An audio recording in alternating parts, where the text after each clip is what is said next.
제가 어떤 정책 책임자라고 하더라도 쉽지는 않을 것 같아요. 설레가 있잖아요, 지금. 올해 2월 달에. 그걸 해제했다가 맞아요. 정말 만신창이가 됐죠. 제가 봤을 때는 이제 그때 되면은 지자체에서 아마 요구할 겁니다.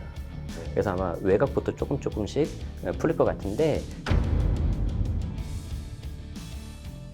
자, 정부의 이런 과감한 정책으로 인해서 결국에는 뭐 수요를 억제하는 거잖아요. 네네.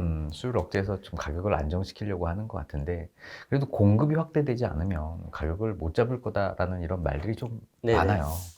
정비 사업 이거 네. 좀 진행될 수 있는 건가요? 일단 좀 빛과 그림자가 다 있을 것 같아요. 사실 서울에 공급을 할 수 있는 거는 정비사업밖에 없습니다. 택지 개발은 불가능하기 때문에 그린벨트를 풀어야 되는데 그건 쉽지 않을 것 같고, 그러면 이제 정비사업밖에 남아있는 게 없는데, 어쨌든 서울 중심지에 인기 있는 지역에 해야 되기 때문에 시간 문제일 뿐이지 되기는 될 것 같다. 그리고 이제 우리가 이제 아주 좀 장기적으로 봐야 되는데, 한남, 그리고 한남 뉴타운, 그리고 이제 성수 전략정비구역, 그리고 이제 압구정, 이렇게 세 가지를 딱 점을 찍으면 이제 삼각형이 나오잖아요. 거길 중심으로 해서 한 10년, 20년 후에는 뭐 어마어마하게 많이 변화가 돼 있을 것 같고, 인근 뭐 이렇게 일본이라든지 다른 나라들 봐도 역시 중심부에는 뭐 부동산 가격도 높고, 그래서 뭐 우리도 비슷하게 가지 않을까 이렇게 생각이 듭니다. 다만 이제 정비 사업을 하는 데 있어서 돈도 많이 들어가고, 특히 이제 조합원들이 분담금도 많이 내야 되니까 이 부분을 좀 어떻게 해결해야 될지. 그래서 오히려 상대적으로 그 조합원 분들이 이런 경제적인 능력을 어떤 좀 부담을 해야 되기 때문에 이것도 역설적으로 좀 중심지만 더 빠르게 잘 되지 않을까, 양극화가 더 심해지지 않을까, 좀 그런 우려가 나오고 있습니다. 결국 분담금을 낼 수 있는 여력, 이게 네. 뭐 사업성하고도 연결되고 사업 네네. 속도랑 연결되는 거잖아요. 네네네. 그래서 정비 사업이 이런 규제에도 불구하고 중심부만 진행이 될 거고, 네. 그 외곽 부분은 정비 사업의 네. 힘을 좀 잃을 가능성이 있다. 아마 그래서 이제 정부에서도 그거를 생각을 하고, 음. 이번에 이제 9월 공급 대책에 나온 것처럼 LH 위주의 어떤 공공 직접 위주의 시행. 네네. 좀 가려고 하는 것 같은데, 사실 저는 그렇게라도 해서 이제 좀 장기적으로 봤을 때 안정적으로 공급이 좀 돼야 된다고 보고, 사실 이번에 이제 공급 대책도 보면 135만 원으로 5년 내에 착공을 한다고 그랬었잖아요. 실제 공급되는 거는 좀 시간이 더 걸리겠지만, 그렇다 하더라도 시간이 좀 길게 보고 계획대로만 된다면 시장에 분명히 영향은 좀 미칠 수 있을 것 같다. 다만 이제 뭐 이제 민간 브랜드를 넣어서 한다고는 하는데, 이제 사람들이 아직까지는 좀 이렇게 처음 해보는 거 하니까 좀 의구심이 있잖아요. 그래서 좀 불안 심리가 있기 때문에 지금 차라리 얼른 사자, 다 모아서, 그게 좀 되고 있는 것 같습니다. 결국에는 이 공급 부족이라는 이 부분을 해결을 해줘야지만, 뭐 네네. 당장엔 안 되더라도 앞으로 이제 진짜 잘 될 거다라는 네. 이런 인식을 조금 해주기 위해서 네. 정부도 이번 정책에서는 공급에 대해서 계속 체크를 해보겠다라는 메시지를 던져줬는데, 네. 잘 되려면 어떻게 해야 되나요? 사실 뭐 이거는 네. 뭐 저뿐만 아니라 그 음. 누구도 쉽게 답을 못 내는 그런 건데, 뭐 이게 좀 비유가 맞을지는 모르겠는데, 그냥 한번 좀 아프더라도 저는 그냥 시장에 맡겨야 되지 않나. 그러니까 이제 당연히 새 건물 들어서고 새 아파트 들어서고 하면, 특히 요즘에는 이제 SNS 발달로 뭐 사전 점검, 사검 같은 거 하면 사진 쫙 돌잖아요. 그렇죠. 네. 그럼 사람들 막 눈 돌아가고, 저도 그렇고 그러는데, 음. 그래서 이제 가격이 오르는 게 일반적인 건데, 그렇다고 자꾸 이거를 계속 누르다 보니까 좀 이렇게 부작용이 뒤에 가면 더 되지 않을까 싶어요. 제가 어떤 정책 책임자라고 하더라도 쉽지는 않을 것 같아요. 왜 그러냐면 그 온갖 비난을 다 받아야 되고, 설레가 있잖아요, 지금. 올해 네. 2월 달에. 오세훈 서울시장님이 그걸 네, 해제했다가 맞아요. 정말 만신창이가 됐죠. 그럼 이제 그걸 본 정치인이라든지 정책 책임자 분들이 과연 그걸 뗄 수 있을까? 제가 봤을 때는 이제 그때 되면은 개인적으로는 어떤 개인의 어떤 목소리가 사실은 아직 좀 이게 좀 미미하잖아요. 지자체에서 아마 요구할 겁니다. 지자체에서 너무하는 거 아니냐. 그래서 아마 외곽부터 조금씩 풀릴 것 같은데, 결국 이제 다시 돌아와서 이 정비사업 공급에 대해서는 좀, 뭐 저도 사실은 뭐 답이 없어서 좀 죄송하긴 한데, 정부에서 좀 좋은 해법을 좀 제시해 주시면 좋겠다. 네.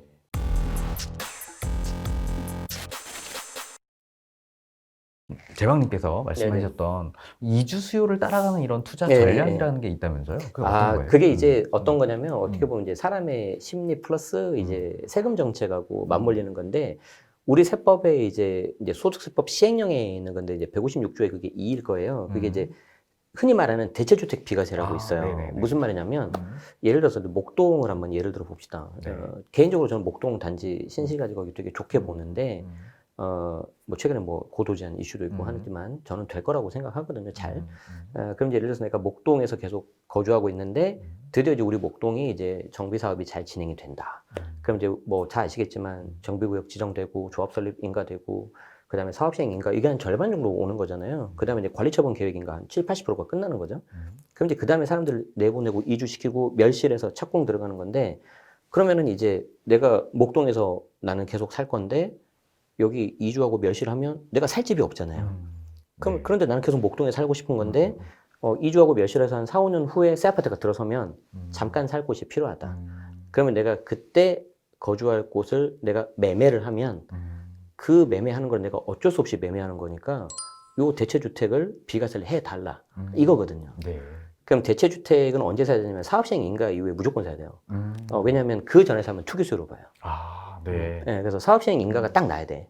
그럼 여기서 이제 1년만 살면 되거든요. 그런데 뭐 다른 데 이사 갈 데 없잖아요. 그러니까 거기서 쭉 살아요. 근데 사업시행 인가 사실을 받고 입주할 때까지 막 넉넉 잡아서 7년, 10년 걸릴 거예요. 그럼 나는 7년, 10년을 걸리고 드디어 이제 완공된 목동 새 아파트 들어가면은 요 대체주택에 대해서 어떻게 해주냐? 비과세가 돼버려요. 그런데 우리 세법에 이렇게 3년이 훌쩍 넘었는데 그리고 나중에 샀는데 이 비과세 해주는 게 얘밖에 없어요. 자, 그러면 내가 목동 조합원이다. 네. 드디어 우리가 사업시행 인가를 받았다. 그리고 그 대체주택을 사는데 난 여기서 최소 5년 정도는 있어야 된다. 그럼 5년 후에도 내가 비과세 받고 들어가야 되잖아요. 네. 그럼 얘가 잘 팔려야 되겠죠. 네. 그럼 제가 앞에 영상에서 볼매를 사야 된다고 그랬잖아. 근데 요즘에 볼매가 어떤 거예요? 일단 신축이어야지. 그리고 좀 약간 대단지해야 되잖아요. 역세권 기본이고. 그럼 목동 단지 근처에 그게 뭐가 있을까? 일단 목동 단지를 봤을 때 위로 가면 이제 화곡동 빌라 하잖아요. 아파트 계신 분들이 빌라 가기는 좀 힘드실 것 같고 오른쪽 가면 천이 있어. 너무 가기 좀 힘들 것 같고 네. 밑에 가면 지하철 막 여기 있잖아요. 좀 그럴 것 같고 왼쪽밖에 없죠. 근데 왼쪽 저 멀리는 안 가겠지. 그럼 요 왼쪽에 볼매가 뭐가 있을까? 전 아델리체밖에 안 보여요. 아, 네. 그러니까 뭐 지금 특정 뭐 단지를 제가 뭐 하는 건 아닙니다. 그냥 예를 드는 겁니다. 저 물건 없습니다. 아, 네네. 예, 그래서 이제 아델리체를 만약에 내가 사면 상대적으로 봤을 때 그래도 신축이고 하니까 목동 신시가지의 이주 수요에 어떤 그렇죠. het택을 받을 수 있는 그렇죠. 그래서 곳이다. 나중에 팔기도 뭐 무난할 것 같고 근데 이제 내가 목동 내가 원조업원이 아니잖아요. 비싸고 그러니까 그럼 난 이걸 어떻게 활용하냐? 아델리체를 사고 기다리면 되죠. 아, 네, 그렇군요. 아델리체를 사요. 기다려요. 그래서 이제 매수자가 나타날 거예요. 그럼 뭐 오셨어요? 하고 이제 어서 오세요 하고 적당히 팔고 알고 다시 가면 목동 되겠죠. 신시 가지고 가면 된다. 네. 자, 근데 요번 대책으로 이런 어떤 정비 사업에 또 새로운 이슈가 있더라고요. 지금 네네. 방금 어떤 대체주택 투자에 관련돼서 네네. 일단 1주택을 갖고 있어서 하나의 주택을 더 사는 순간 네네. 그 이후에 금융 지원이 안 되는 네네네. 거예요. 이주비라든지 네네네. 중도금 대출이라든지 그 기존에 우리가 생각했었던 금융 지원의 어떤 대출이 막히다 보니까 맞습니다. 맞습니다. 그래서 이게 대체주택 매수하는 게 쉽지 않겠다라는 맞아요, 생각도 맞아요. 좀 들더라고요. 네, 맞아요. 그래서 제가 아까 음. 말한 그 단지도 음. 가격이 그렇게 작지 않단 말이에요. 음, 근데 대출도 안 나오잖아요. 그렇죠. 그러니까 내 양쪽에서 돈으로- 안 나오는 거예요. 내 돈으로 이제 다 해야 되는 거예요. 그리고 이제 목동 같은 경우는 저는 개인적으로 나중에 추가 이주비 대출이 나올 거라고 생각을 해요. 추가 이주비 대출한 건 뭐냐면 흔히 일반적으로 해주는 금융기관에서는 이주비 대출 말고 건설사에서 시행사에서 건설사에서 좀 더 해주는 게 있어요. 그럼 이거는 안 들어간단 말이에요. 아, 네. 물론 거기에 대해서 좀 이슈가 좀 있긴 있는데 그래서 결론이 뭐냐면 이것도 좀 안타까운 얘기인데 좋은 데로 가야 돼요. 아, 네. 그래서 그래서 좋은 데로 가야 돼요. 그래서 그럼 우리 입장에서는 어떻게 할 거냐? 아까 말씀드린 것처럼 내가 이제 원조합원이다. 그러면 사실 여기에 이제 추가로 돈이 들어갈 수 있기 때문에 아쉽지만 대주택 비과세를 좀 이렇게 뭐 다음으로 미룬다든지 아니면 내가 대주택 비과세를 좀 비싼 걸 못 사더라도 내가 가용할 수 있는 것을 해서 그래도 내가 이제 이사 되면 좀 불편하니까 그렇게 좀 활용하는 게 좋을 것 같고 내가 원조업원이 아니다 그러면은 나는 그냥 아까 말씀드린 것처럼 대체주택으로 살만한 것들을 기다리고 사고 기다리는 거죠. 예를 들어서 뭐 강동 뭐 삼익 그린 거기도 뭐 이제 사시나고 하니까 하면 되고 그리고 이제 조금 더 깊숙하게 말씀드리자면은 대체주택 비과세가 원조업원인 상태에서 사업시행 인가 이후면은 살 수 있다 그랬잖아요. 그러면 사업시행 인가 이후에 관철을 받아도 쓸 수가 있거든요. 근데 관철을 받고 나서 대체주택 사도 좋아요. 왜 그러냐면 네. 보세요. 내가 한남을 갖고 있는데 네. 잠실 의회를 대체주택 샀다 그랬잖아요. 네네. 근데 잠실은 조정이잖아요. 그럼 얘가 8% 나오겠잖아요. 취득세가. 음. 근데 아, 일단 그 토지로 그냥 멸실되고 나서 네네네. 네. 좋은 혜택이 말씀 있으니까. 해주셨어요. 그러니까 지금 이제 좀 처음 들으신 분은 어려우실 수 있는데 대체주택을 살 때 이제 방금 교수님 말씀하신 것처럼 내가 입주권이 멸실된 입주권 사서 이제 토지니까 4.6% 나오잖아요. 근데 저는 오히려 주택일 때 3%일 때 사라고 해요. 왜 그런지 아세요? 내가 이걸 조정을 3% 사면 원래는 3년 안에 팔아야 이거 피할 수 있잖아요. 네네. 근데 지방세법에 원래 있었던 요 원조합원 물건 있잖아요. 뭐 한남이라든지 목동. 얘가 완공되고 나서 3년 안에 팔면 얘를 다시 3년 안에 팔아서 취득세 중과 피하게 되는 게 있어요. 그러니까 시간이 더 걸려도. 네. 그래서 그게 약간 틈새예요. 그래서 네. 지금은 취득세 중과가 여전히 남아있기 때문에 지방세법 공부를 또 하셔야 되는데 여러분들은 사실 하기는 어렵고 이것만 아시면 돼요. 지방세법은 관할 지자체 공무원한테 물어보시면 됩니다. 세무서가 아닙니다. 그리고 이제 내가 관심 있는 양도세, 비과세, 종부세 이쪽은 세무서예요. 마치 뭐랑 비슷하냐면 아이폰을 쓰고 있다. 애플 서비스센터 가야 돼. 갤럭시 쓰고 있다. 삼성 서비스센터 가야 돼. 근데 갤럭시 쓰고 있는데 애플 서비스센터 가는 거예요. 안 돼, 안 돼. 그러니까 지방세와 국세를 달라요. 철저하게 이렇게 물어봐서 해야 된다는 거죠. 그렇게 하면 내가 비과세도 피할 수 있고 취득세 중과도 피할 수 있어요.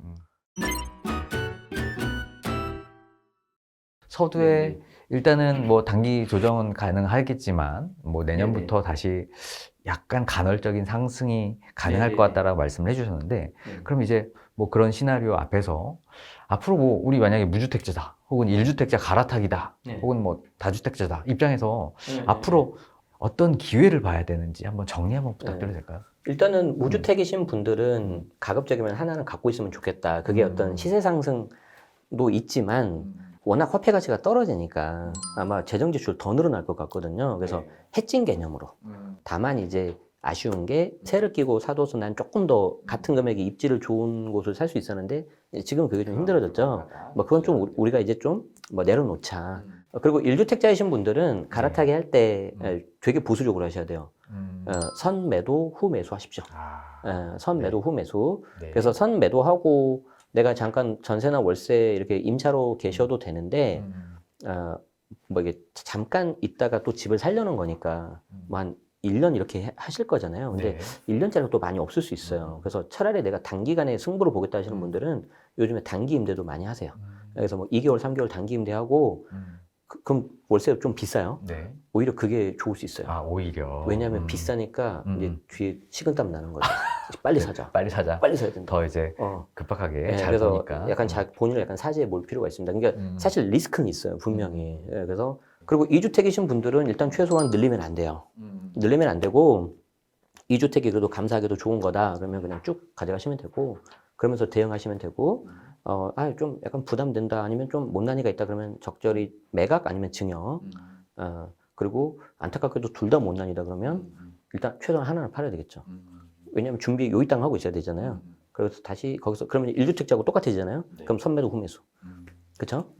3주택 이상은 답 없죠. 저 같은 사람들 일단 보유세를 보시고 곱하기 2를 넉넉히 하십시오. 그래서 눈앞이 캄캄해지면 뭔가를 해야 되는 거예요. 그런데 좀 해볼만 하다 그러신 분들은 이제 좀 보시되 그 움직이는 거는 언제 내년 7월로 예상되는 종합적인 세제 개편안을 보고 그때 한번 움직이자. 뭐 그때 한번 다시 불러주시면 또 설명드리도록 하겠습니다. 네. 꼭 내년에 7월 전에 한번 또 모셔야겠다는 생각을 좀 하게 됐네요. 오늘은 뭐 제박 제네시스 박님 모시고서요 부동산에 관한 다양한 인사이트 들어봤는데 오늘 뭐 시간 정말 귀한 시간 내주셔서 감사합니다. 네, 저도 초대해 주셔서 고맙습니다. 네. 자, 오늘 영상이 좋으셨다면 구독, 좋아요, 알림 설정 부탁드리고요. 다음에도 지식이 되고 돈이 되는 부동산 클래스는 더욱 좋은 영상으로 찾아뵙겠습니다. 감사합니다. 고맙습니다.